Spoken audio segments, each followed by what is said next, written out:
Welcome to the Michael Smith Architect Podcast with your host, Michael Smith. Well, welcome everyone. This is Mike Smith with Michael Smith's podcast, and I'm really excited to have a fantastic guest on. Erich from Schaefer Construction. We've worked a number of projects together, and it's just been a fantastic contractor to work with. Really understands and believes in the idea of teamwork, which is what I'm all about, and while delivering the best possible service to our clients and such. So without further ado, I'd like to welcome Erich Schaefer to the show. How you doing, Erich? Good, Michael. Thank you for having me. Great to have you. I appreciate your time. I know you're a busy guy and such, but I appreciate you setting a little time aside here to go over it. Erich, why don't you tell us a little bit about your company and such, and your focus and things like that? Sure. Yeah, we've been building in the San Luis Obispo area since, my dad was a builder. And then there was a time I worked for some other builders when he quit. And then I started my own company. I was about 21. And so we're coming up on 30 years in our own business. Yeah, it's hard to believe. It's gone by fast. Isn't it? Yeah. But it's something where my dad did spec homes, and we've done almost exclusively custom homes. And so we've had the opportunity to refine our process to be able to appeal to people who want a different level of service than someone who maybe is looking for a ready-built home, that they want to actually have a process they can engage in and feel like their wants, needs, desires are being attended to, and that we're making sure things don't go awry during the process. And then ultimately it's something they'd be interested in doing again should they ever want to. And that's always been our objective, is to do our best to serve our clients to the extent that it's a pleasurable experience for them and they do it again. And so far it's gone pretty much that way. Excellent. Well, that's great. So let's just start off with some, hopefully we're coming out of this pandemic and such. But so how is the construction environment in San Luis right now from your point of view? It's pretty much non-affected. We got slowed down for about a week or two when they first shut things down because in the municipalities were not inspecting. Yeah. And so we kind of found an end run around that by using private inspection services and then emailing our municipal inspector saying, here's your inspection for your record. And they said, okay, well, thanks. Oh, wow. What an interesting idea. Yeah, and it actually worked well. And then it wasn't very long before they were starting to do limited inspections, and then we got everything back on track. So really, it wasn't much of a blip on our radar. But I know so many people around us have just been absolutely devastated. So we feel very blessed to have been staying busy. In fact, we've been hiring in the midst of this while other companies are having to lay off. So we're very blessed. It's really hard to see what has happened through the process of picking winners and losers, that there's a lot of people really suffering. Yeah, I agree. That's really interesting. Have you done private inspections before? I mean, I didn't even think about doing something like that. We have actually. It first came to my attention when an architect friend of mine years ago had a project that he was kind of trying to do, an end run on because he was having trouble getting approval and he had to get his project started, and so he hired a private inspection service. Geosolutions, and they just come out and they certify everything's being built and it's already engineered and so forth. And I said, that's kind of risky. And they got to where he finally got his permit, and they came out to inspect, and his frame was already up. And he said, here's all your inspections. And there wasn't much they could say about it.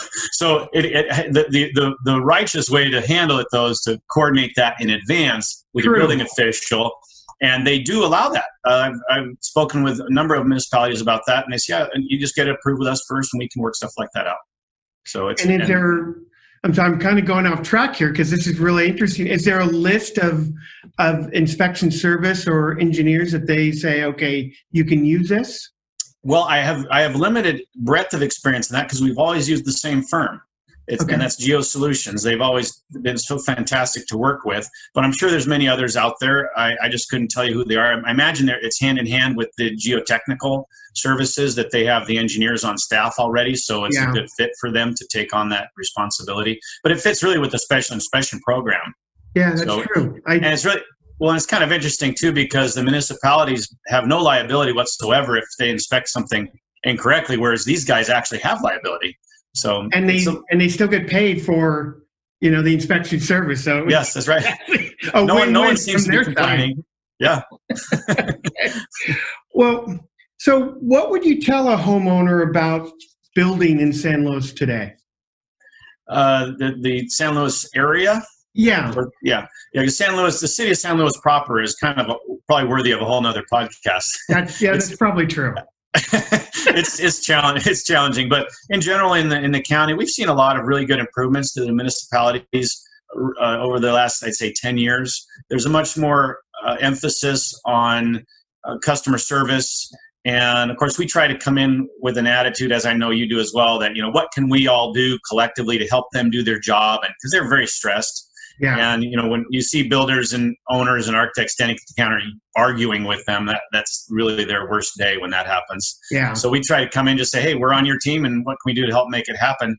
And there's only a couple of municipalities really that I've had any sort of difficult time with of late, but they've been really very good to deal with. I think that there's a kind of a management shift as you see new management take over in these different organizations. You see that they're changing their emphasis, and it's really a delightful change. I mean, it really. Yeah. I've done a lot of work with the city of Pismo Beach. They're exceptional. The county of San Luis Obispo is exceptional, and in some ways, actually, some departments at the city of San Luis are really good too. Others are challenging, but and it's different. It depends on your project too, and which planner you get, and it's unfortunately it's much more of a political process than you'd like it to be. You'd like to be able to tell your client that, oh, here's how it goes, and this is a checklist of things, and it always goes the same way, and it never does. Yeah, there's so many different layers of approval and such, and depending on where you are, you really, and you got to get the right person at the counter. I've been bitten by that a couple times on projects. We even actually go through a process of interviewing planners informally, trying to get to know the planners on a sensitive project, so that we come in and I go to the supervisor and I say, hey, we will not work with this person. You give us any one of these other three or whatever. And they usually are more than willing to accommodate that kind of request. City of Pismo Beach has a guy that's very challenging. I won't name him, but so I think I know that person. But I want your list of people at SLO County. So I know who to go to. I want your planner list. Oh yeah, you bet. I'd be happy to. Yeah. No, it's good. I mean, I think that's a good point too. Is I think all of us we're professionals, and we want to see our clients do well, and so we do like to collaborate with other design professionals, even other builders, helping people get through the process, whatever we can do to help. We've been called on many times just to be a sort of an expert witness role, where we can help people through different challenges they have, or they're having trouble with their builder or their architect or whatever. And it's really kind of fun to be able to help people ease their burden through that. And I think that's what you and I do really well together when we work on projects, is we're both there with the same goal. We never really talk about it, but it's obvious. We're both there to alleviate the concern and the stress from the client, and take care of all their issues, and make a project something that they would, again, love to do twice if they could. Absolutely. Yeah. So you've worked with a lot of architects, I'm sure, over the last 30 years. What's your biggest frustration working with my profession? Are we recording this? Absolutely. No names. No names. It is a podcast. Yeah. No. I would say really the biggest challenge I have with some architects is the ego that comes in. Yeah. And it seems like every architect who you talk to who doesn't have that challenge, like you don't have that challenge, they get it. They understand that's a reputation within the industry. But really where it rears its head is that it destroys our ability to deliver that service to the client. And so when there's story after story I can think of where an architect, they let their arrogance get involved to the extent that they were not willing to bring in the counsel of the people that have been brought together for their help. And it enables the architect kind of run off without any advice. And so I can think of one example where the client had wanted to be at 1.3 million, which is a pretty decent sized project. Absolutely. Yeah. And he went with his own architect that I did not recommend. And I met with that architect and I told him, we do value engineering for the client. That's why they have us involved in this process. So they want to make sure they hit their budget. And he ignored it completely. Super nice guy and great designer, but he completely ignored it. And finally I was able to catch up to him to get a hold of design when it was already at the engineer's office. Oh my. And they had 2-story tall concrete shear walls throughout this building. And it was like $150,000 worth of structural components just in that one line item. And so I did my value engineering estimate on it, and I came back at $1.7 million. And the owner told me that the architect said I had no clue as to what things actually cost and that it should cost 1.3. And so I said, well, tell you what, let's put it to the test. We'll go out to the market and see what the bids do. And we brought our bids back, and I came back and I had to, with hat in hand, tell him that I was wrong. It wasn't 1.7, it was 1.9 million. I knew that was coming. And then so the owner was very gracious and retained him for the next design as we went through a full redesign process. And he was very humble about the whole thing and felt bad. And he said, Eric, I've learned my lesson. This time we're going to do it differently. And so it was a rinse and repeat. Did the same thing again. And it was, it wasn't. So he didn't learn. No, he really didn't. Oh my God. It was really sad. But again, he's a super nice guy, and I really enjoyed working with him, but he made it so hard for us to, as a team, deliver for the client. And that's what it's all about. And that's where the integrated project delivery, which I know you champion that process, where you help your clients build a team around them of designer, like interior designer, landscape designer, contractor. And we all come together and we say, hey, let's pick them up and carry them through this process, set them down in their completed home, hand them the keys, tuck them in, and it just works fantastic. Yeah. It's almost flawless. Well, because I know there's no way I don't swing the hammer. So there's no way I can come in and say, oh, yeah, that's exactly going to be whatever it is. And frequently, I mean, I tell you, I think probably 20 years ago, I was saying, oh, we're about $150 a square foot, and it comes in at 200. And then, 10 years ago, I'm saying, oh, it's 225 to 250, and it's coming at 300.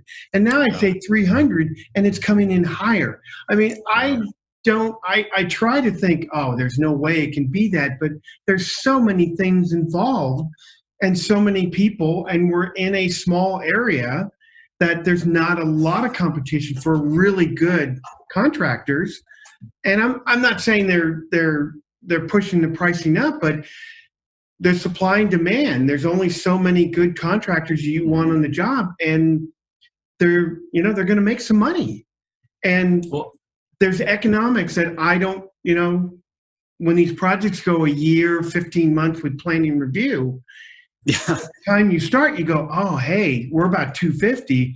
And by the time you're done, everyone's busy. It's tough to get anybody, and the prices rise, not to mention with materials.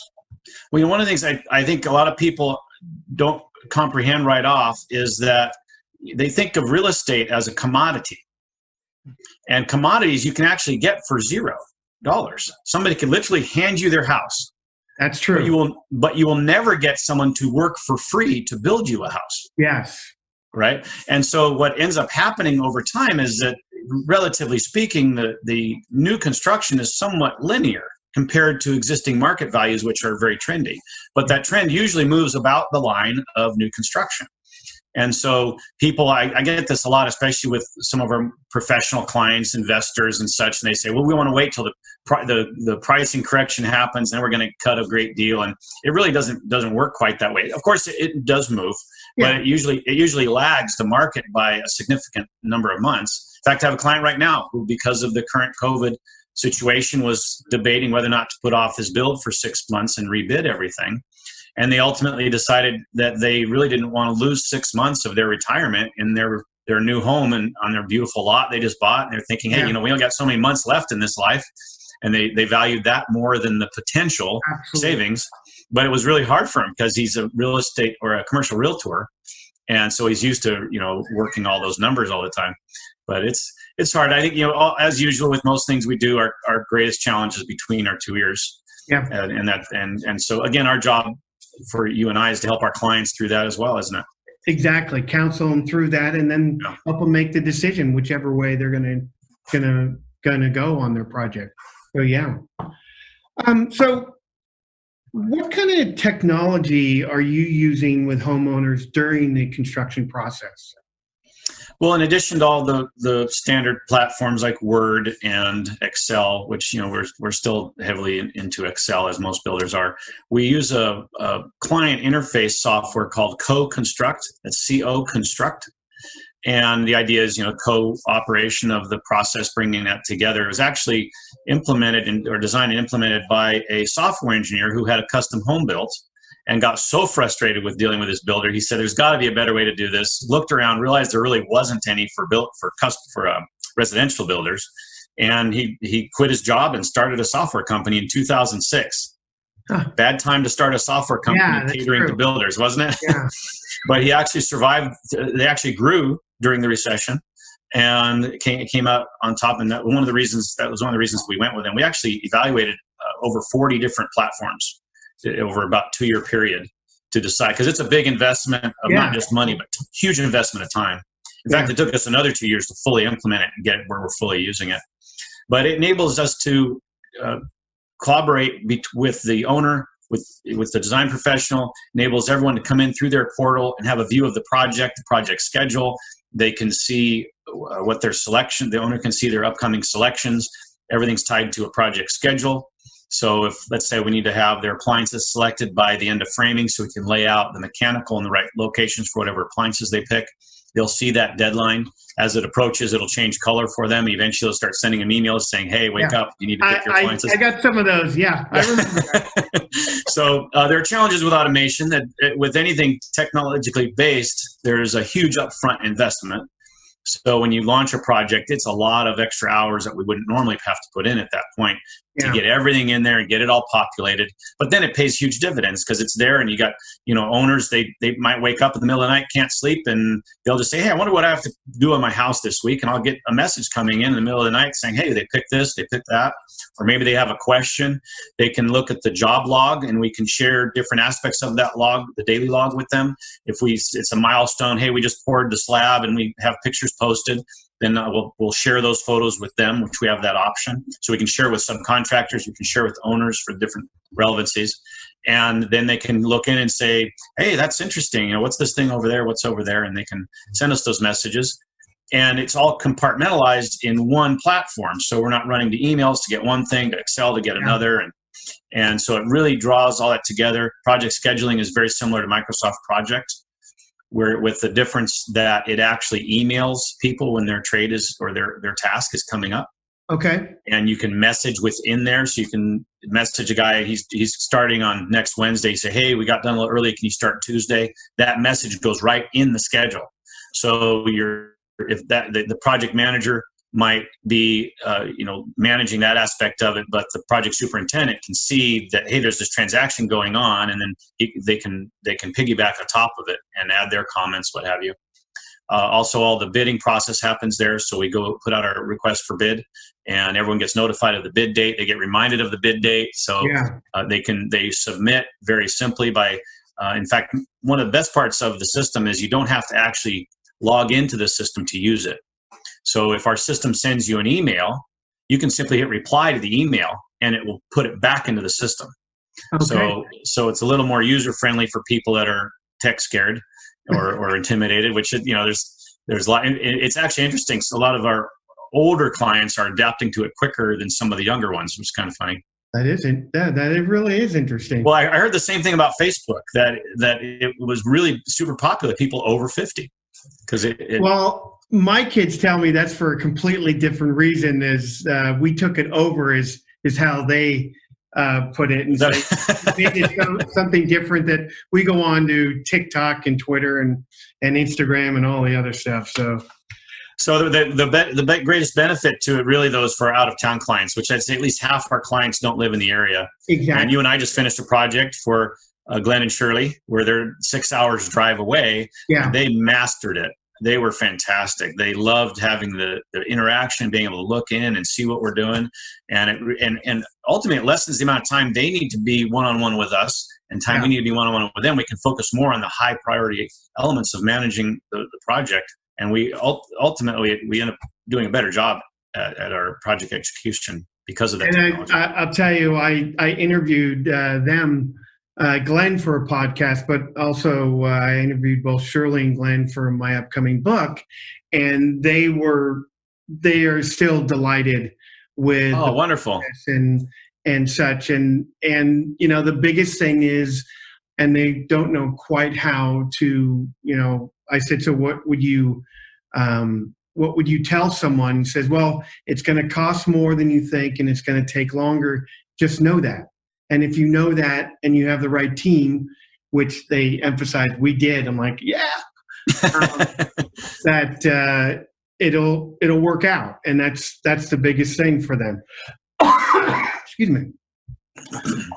Did you get much pushback from your subs? Because do they have to make an investment in the process? Yeah, that's probably one of the most challenging parts, is getting them to respond. But because they can respond simply by pressing reply to the emails, that helps a lot. But there's some subs who take to it like a duck to water. If I give a guy access, he can see all the projects we have coming up. And so our regular subs I do that for. And so the guys that are really advanced, they'll actually go in and look to see what projects are coming up, and they'll start sending me messages. Hey, can I bid on this one? Can I bid on that one?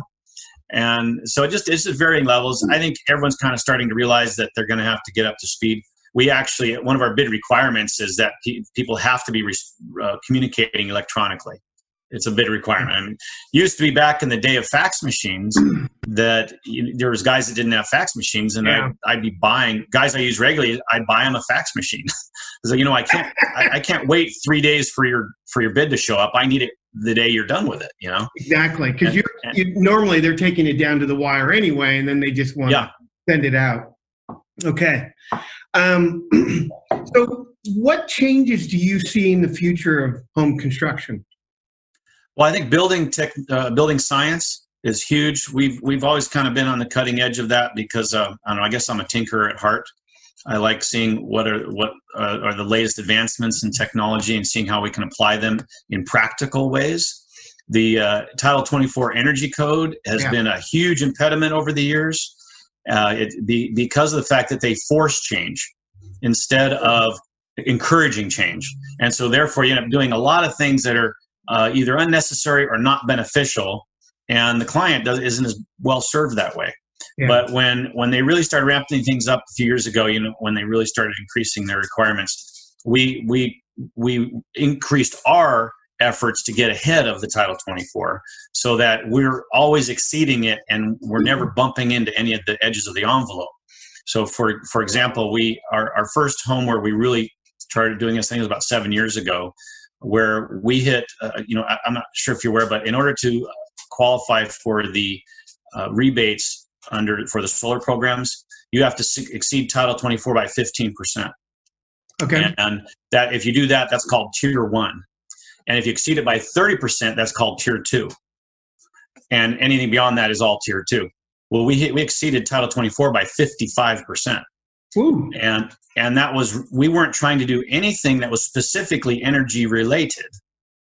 We were just simply wanting to build the best quality home we could for our clients with the air sealing and upgrading insulation, using radiant heat, using solar, thermal solar for heating the water for the radiant heat, using that same system, enlarging it to heat their pool.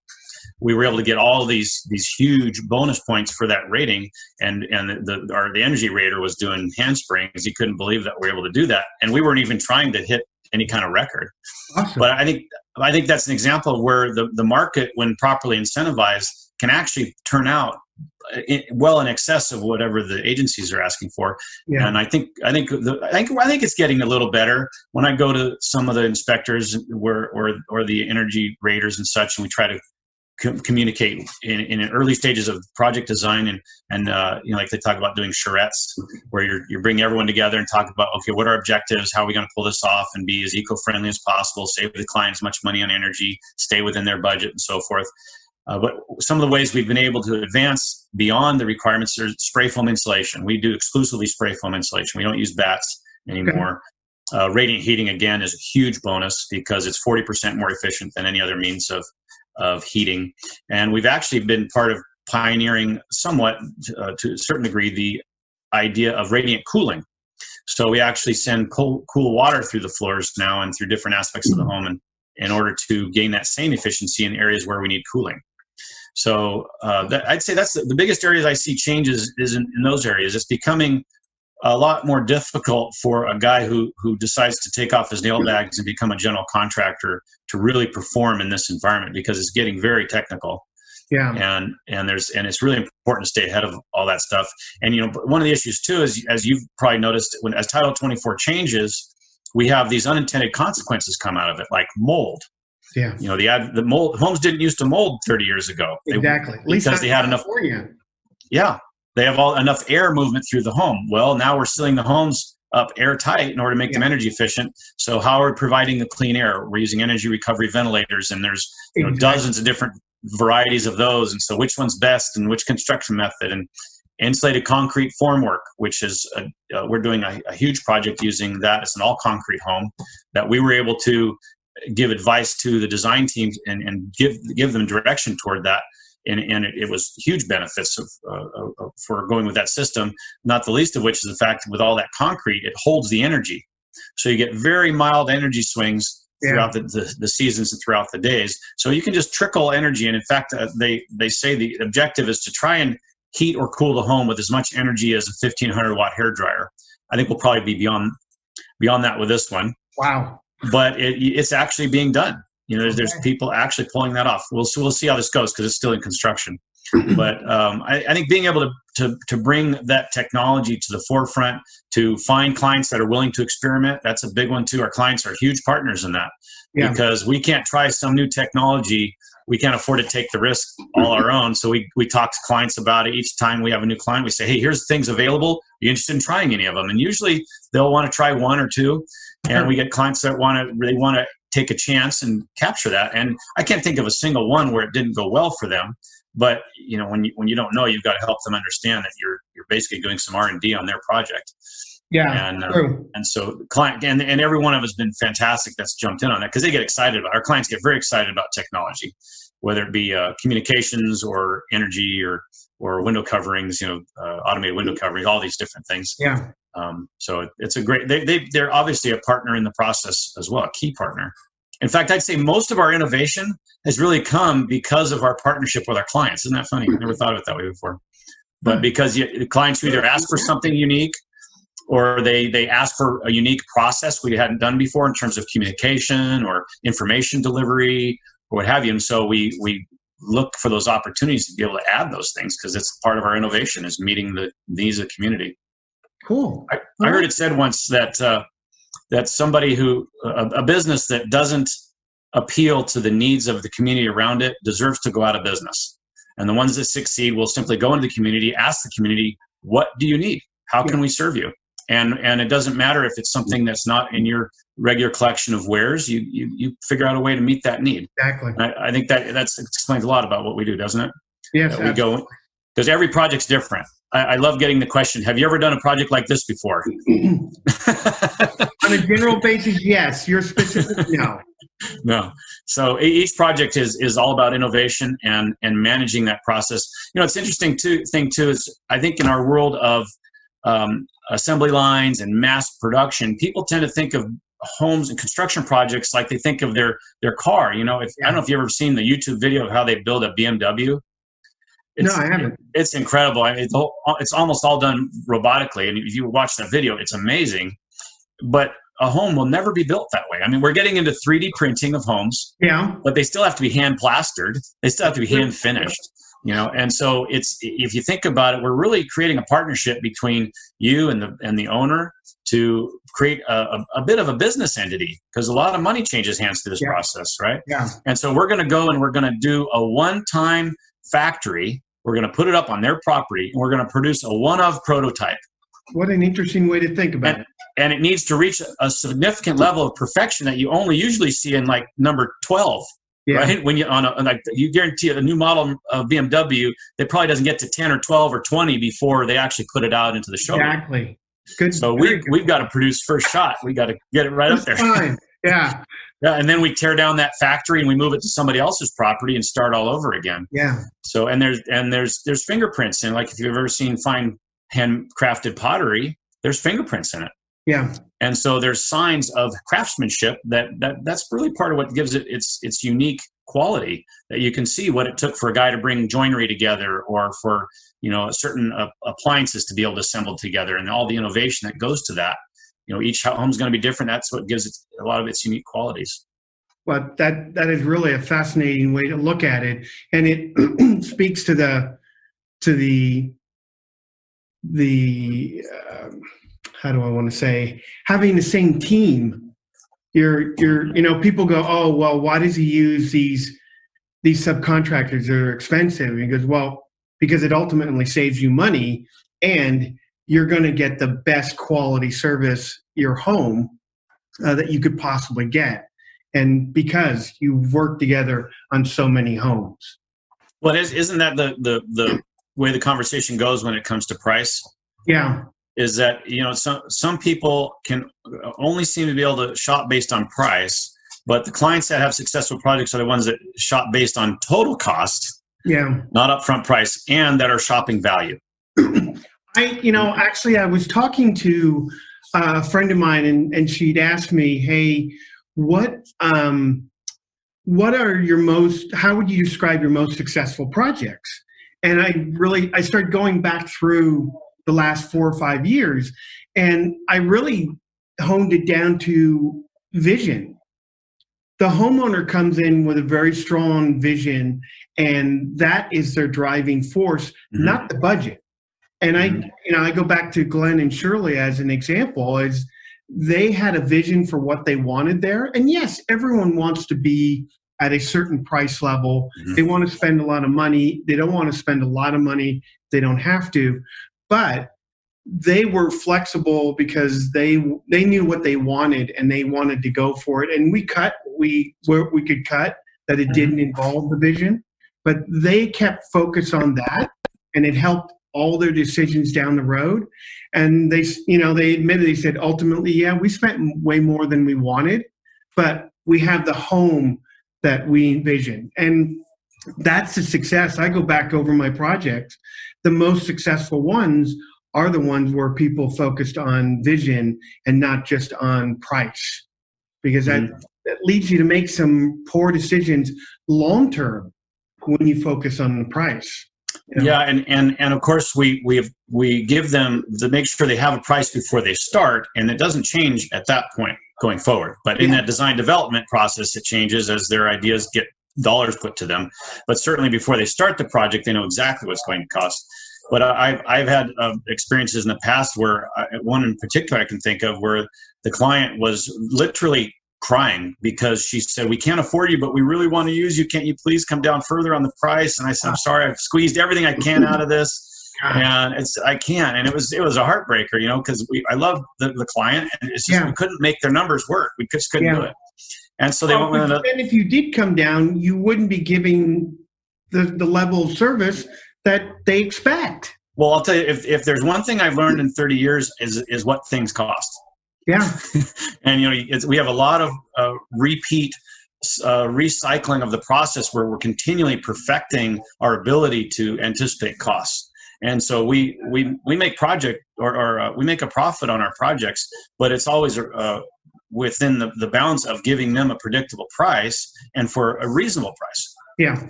But when it gets to where they start making decisions for the wrong reasons, then they're in trouble. So this particular example that I was thinking of, I ran into the lady about halfway through her project at Hayward Lumber, local lumber yard.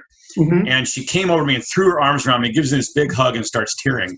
I said, what's wrong? She said, Eric, we're only halfway through and we already passed your budget. Oh. And I said, it's just horrible. It's horrible. So here they got the information that helped them make their project work, but it was not reliable information. And now they're in trouble. Where do they come up with that extra money? Exactly. Yeah. Which is why actually I've even talked some people out of their projects because it's just simply not in their budget. I've had people come to me, they have a lot, they have an architect, I do preliminary costs for them, and once we go through and I help them see how real those costs are, they thank me. In fact, some of my best referrals have come from people we never worked for. Huh. And I appreciate that. I want to make it, our objective collectively is to help people make good decisions. True. We're not out to try and win business. We're out to help people make good decisions. Yeah. When it gets to the point where the next good decision is to hire our team to help them with their project, well, we'll help them make that decision. But right out of the gate, we want to help them pick the right realtor, the right architect, the right piece of property, the right planners, and so forth. We want to help them make all those right decisions. And then out of the number of people we help, enough of them end up making the right decision to work with us that we do well and feed our families and are able to hire people and build our community through our business and so forth.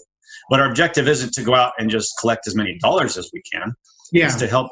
In fact, we build projects, as you've seen, that vary widely, from a $200,000 addition on a nice avenue for the Lances to we're doing a $4.7 million concrete home. And people come and they say, gosh, you build those fancy houses. Are you sure we can afford you for your remodel? Or would you be even willing to do it? And my answer is always, we're not looking for projects where we're looking for clients. Yeah. I know I've heard you say the same thing. You're looking for those unique people that are a joy to work with, that really appreciate how we can help them understand it, and then we go to work. It really doesn't matter the size of the project. And that's absolutely true. After 30 years myself, life is way too short to deal with people who just don't get that. I mean, there's lots of other architects who will do it for half the price. And I hear about it all the time. I'm like, okay, that's, I want to be able to sit down and enjoy the process with you. And if you're on board with that, that's, it takes a little more effort and money, but ultimately I think it saves them in the end. Well, what's interesting too is in those cases where we are actually able to see how our numbers compare with other builders, we're right in line with them. At the end of the day, when you see their completed project, like the one I told you about, and so what we're able to do though is give them a predictable process, a predictable outcome that we've always turned our projects in on budget. I mean, there was the only one I could come up with in the last 10 years was one we were $8,000 over budget on a $1.3 million house. So okay, I'll take that. Yeah. Now that doesn't mean there aren't upgrades. Yeah. Absolutely. And that pain point for people is when they get your price and they go somewhere else and it's lower, the pain point for them is they budgeted where the contractor told them and they end up where you are and they didn't bank on that. Yeah.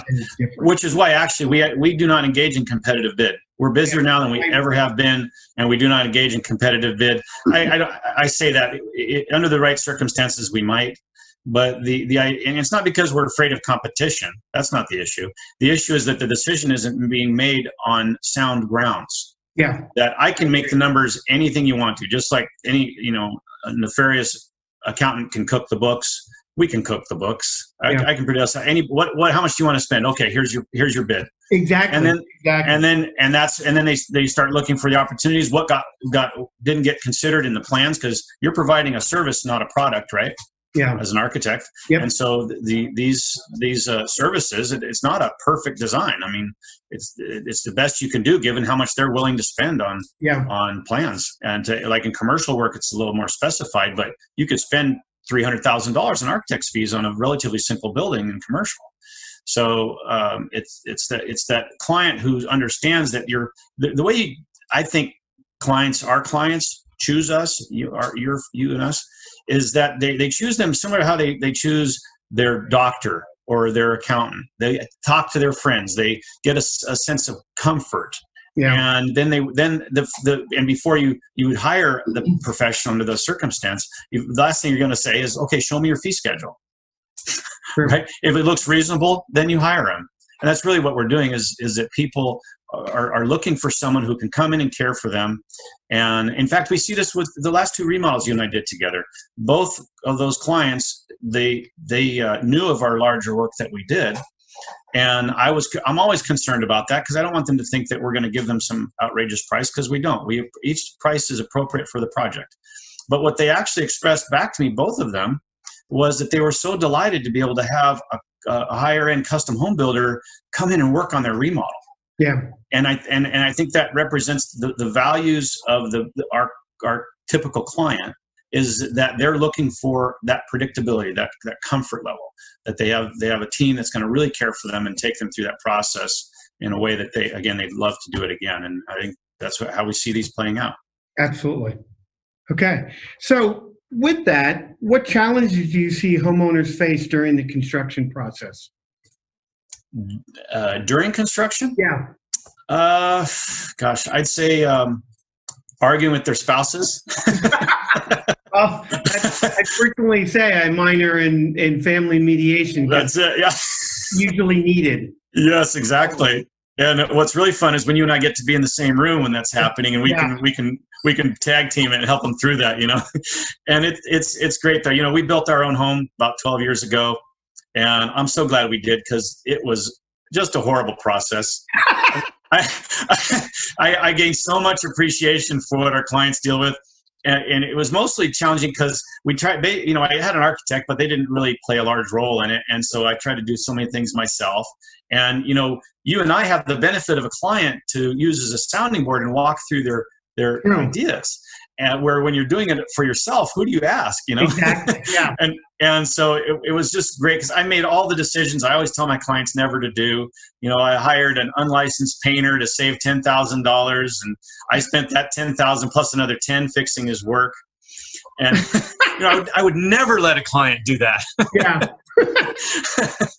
But it really gave me a better sense of empathy than I already had to help them through that. When they start going at each other's throats a little bit over, which faucet to pick, or you can kind of diffuse the situation, help them walk it out. Okay, why don't we just pick which are your favorite three? Which are your favorite three? And of those, which one would you absolutely not want? And you pick through it, and you eventually get down to one. We even came up with a system with some of our clients. We call it points, a point system. So they start off with a certain number of points, and when they get to a headbutting, you say, okay, how many points?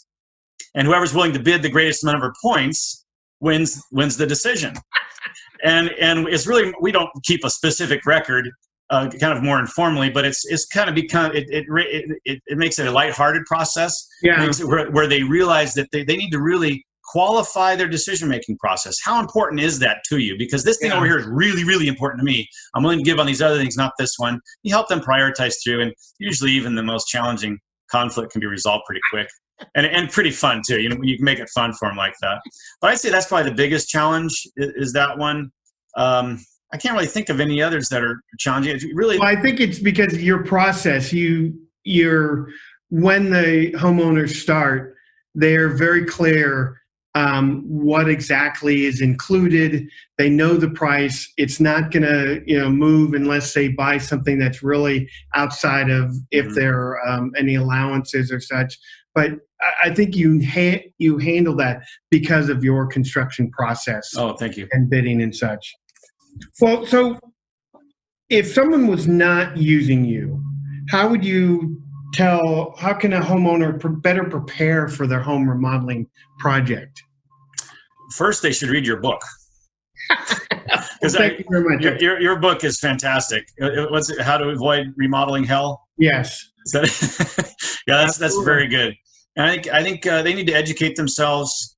They need to understand that they are their biggest challenge in the process, they themselves. Yeah. And so make sure that they crew up their team with people who understand how to cater to whatever needs they have in the particular project, where it's a $4.5 million home or a $100,000 room addition, whatever it is, that they need to get to. Really, it's a place of humility, isn't it?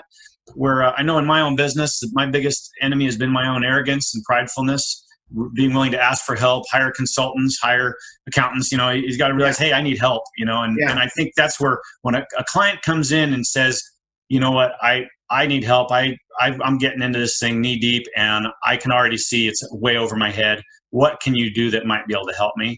And if a contractor doesn't respond with, I'm so glad you asked that, because that's what we specialize in. When people realize they have a need, we are there to help them. Yeah. If they're not hearing words like that from their builder, from their design professional, they really need to keep looking. And it's not that hard to find. There's a lot of really good builders and architects out there, but it's really easy to get going, making decisions on the wrong buying motive of price. And like the examples we've mentioned, they really can get way down the wrong road. I can't tell you how many people have come to me with permits in hand saying, okay, we're ready to put a price to this. And it just really blows their budget out of the water. And it shouldn't happen that way. And they really need to do that integrated design delivery. Yeah, they need to work with an architect, a builder, an interior designer, a landscape designer. They bring them on just like they would when it's time to do their annual taxes. They get a good team together. It's going to do the best job for them. Yeah. And the decision now, I think it's worth pointing out, Michael, that the process, just because we're talking about doing the integrated project delivery, doesn't mean it's not a competitive process. First off, we do compete in that if we weren't producing projects that were reasonably priced, we wouldn't be in business. Yeah. And there's not a whole bunch of people with a blank checkbook running around looking for someone to throw their money at. I've yet to meet one in 30 years. I know, me too. I'm waiting. I'm really hoping to get one before I pass, but yeah, not likely. But it's still very competitive in the bidding process. So we go to bid in 3 counties, Santa Barbara, San Luis, and Monterey, and even some beyond that for certain trades.